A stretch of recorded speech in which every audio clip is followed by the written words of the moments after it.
आणि इथले दारूत 50% केमिकल पिणारे लोक शेतकऱ्याकडून ऑर्गॅनिक पिकाची अपेक्षा करतात. शहरात टोमॅटो केचप सडलेला चालतो, पण भाजीवाल्याकडे वांग किडलेलं चालत नाही. या लोकांना कसं सांगणार? जे अस्सल आहे ते ओबडधोबडच असणार.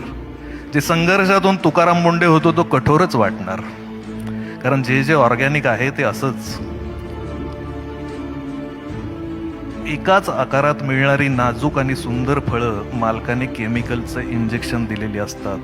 तुकाराम मुंडे यांच्यासारखं गावरान बीज आपले संस्काराचे आणि मातीचे मूळ गुण सोडत नाही. ते नाठाळाच्या माथी हाणू काठी असंच म्हणणार, कायम म्हणणार. मुंडे साहेब, लहानपणी शेती करताना भाव मिळाला नाही म्हणून तुम्हाला कांदे रस्त्यावर टाकून द्यायची वेळ आली होती. घरात दुभती जनावरं असताना कोरा चहा प्यायची वेळ आली होती. फक्त शेतकऱ्याच्या नशिबातच ही साडेसाती का?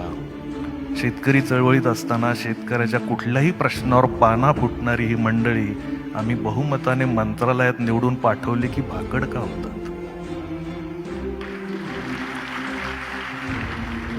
आम्ही ज्यांना गरीब गाई समजून धष्टपुष्ट करून विधानसभा विधान परिषदेत पाठवतो त्यांच्या भोवती वासरं नाही लांडगे कसे जमा होतात?